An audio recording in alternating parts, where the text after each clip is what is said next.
প্রধানমন্ত্রী আজকে সংবাদ সম্মেলনে একটি ভয়ঙ্কর তথ্য প্রকাশ করেছেন। সেটি হচ্ছে, আমার বাসায় কাজ করে গেছে পিয়ন 400 কোটি টাকার মালিক। তার মানে প্রধানমন্ত্রীর বাসায় কাজ করে যে পিয়ন, সে 400 কোটি টাকার মালিক হয়েছে। তার বিরুদ্ধে প্রধানমন্ত্রী অ্যাকশন নিয়েছে। তার নাম তিনি প্রকাশ করেননি এবং কি অ্যাকশন নিয়েছে, আইনের আওতায় তাকে সুপর্দ করা হয়েছে কিনা, কিভাবে তিনি এই 400 কোটি টাকা অর্জন করলেন, কোথা থেকে পেলেন, কিভাবে পেলেন, তার কিন্তু বিস্তারিত তথ্য তিনি দেননি, বা এই পর্যন্ত কোনো গণমাধ্যম বা কোনো আইন শৃঙ্খলা কর্তৃপক্ষ, দুদক কেউ কিন্তু বলেনি। শুধুমাত্র প্রধানমন্ত্রী আজকে এই কথাটি বললেন। এটা প্রশ্নোত্তর পর্বে তিনি বলছেন যে সরকার ধরছে বলেই দুর্নীতির তথ্য প্রকাশ পাচ্ছে। তিনি বলছেন, কোন ড্রাইভার কত টাকা বানালো, অর্থাৎ ওই আবেদ আলীর বিষয়টা আসছে যে সে ড্রাইভার ছিল পাবলিক সার্ভিস কমিশনে বা পিএসসিতে, এবং বিভিন্ন চেয়ারম্যানের ড্রাইভার ছিল। তো তার কথায় বলা হচ্ছে যে আজকে সে কোটি কোটি টাকার মালিক। তো সেই প্রসঙ্গ ধরে তিনি বলছেন যে কোন ড্রাইভার কত টাকা বানালো, কে কি বানালো, সেটা খোঁজ করে ধরা হচ্ছে বলেই সবাই জানতে পারছে। রোববার বিকেলে গণভবনে সংবাদ সম্মেলনে এক প্রশ্ন উত্তরে এই কথা বলছেন। সম্প্রতি বেশ কয়েকজন কর্মকর্তার দুর্নীতি ও অবৈধ সম্পদ অর্জনের তথ্য প্রকাশের বিষয়টি প্রধানমন্ত্রীর নজরে এনে দুর্নীতি বিরোধী কার্যক্রম চালিয়ে যাওয়া হবে কিনা প্রশ্ন করা হলে প্রধানমন্ত্রী বলছেন, আমার বাসায় কাজ করে গেছে পিয়ন, সে এখন 400 কোটি টাকার মালিক, হেলিকপ্টার ছাড়া চলে না। এটা বাস্তব কথা। কি করে বানালো এই টাকা? যখন আমি জেনেছি তাকে বাদ দিয়ে কার্ড সিজ করে আমি ব্যবস্থা নিয়েছি। এটা তো হয়।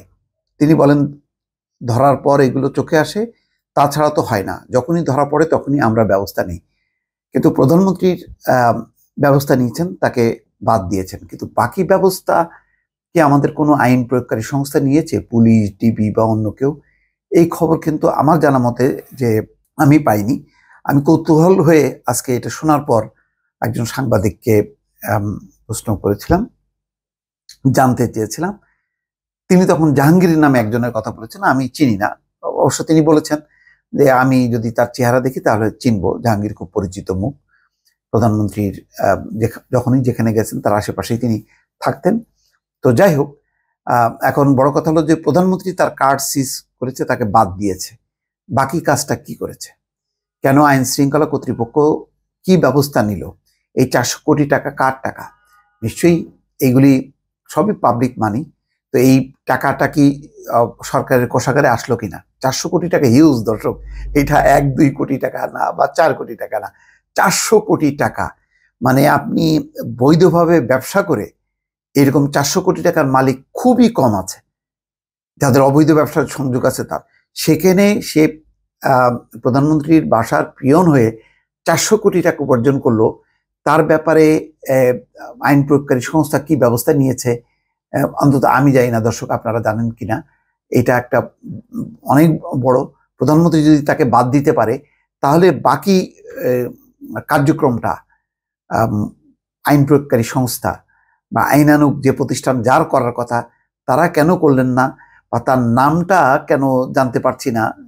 এই নামটা তো একদম প্রকাশ্যে চলে আসার কথা যে এক পিয়ন প্রধানমন্ত্রীর বাসায় কাজ করে 400 কোটি টাকা সে উপার্জন করেছে অবৈধভাবে। সে 400 কোটি টাকার মালিক হয়েছে। এত বড় ফিগার প্রধানমন্ত্রীর মুখ থেকে শুনতে হলো, কিন্তু অন্য কোনো সংস্থা কিন্তু এটা প্রকাশ করেনি। আমাদের সম্ভবত এই ক্ষেত্রে আমাদের আইনের দুর্বলতা আছে। বিভিন্ন ক্ষেত্রে আমরা দেখছি যে টাকা পয়সা নিয়ে চলে যাচ্ছে। প্রধানমন্ত্রী বলেছেন যেমন যে কোটি কোটি টাকা ইনকাম করা হচ্ছে, যদি দেশি না থাকতে পারো তাহলে ইনকাম করে লাভ কি? অনেকে হয়তো চিন্তা করেন যে আমি কোটি কোটি টাকা ইনকাম করে আমার দেশে থাকার দরকার নেই, আমি একেবারে পুরো পরিবার বা বংশ নিয়ে আমি বিদেশেই থাকবো। তো 200-400-500 কোটি টাকা নিয়ে থাকা যায়। বিদেশের জীবনযাপন তেমন না যে কষ্টসাধ্য না, যে 200-400-500 টাকা নিয়ে গেলে থাকতে পারবে না। তো বিষয়টা হচ্ছে যে অ্যাকশনগুলো যে নেওয়া হচ্ছে, শুধুমাত্র কি তাকে বাদ দেওয়া, সে বিদেশ চলে গেল, তারপরে জিনিসটা শেষ হয়ে গেল? তাকে বিচার করা, আইনের আওতায় বিচার করা, তাকে দণ্ড দেয়া এবং পাবলিক মানিটা উদ্ধার করে সরকারের কোষাগারে জমা দেয়া, এই কাজগুলি চলছে কিনা অন্তত এই খবরটি দেখে দর্শক আবারও মনে পড়লো, আপনাদের সঙ্গে শেয়ার করলাম। ভালো থাকবেন, আল্লাহ হাফেজ।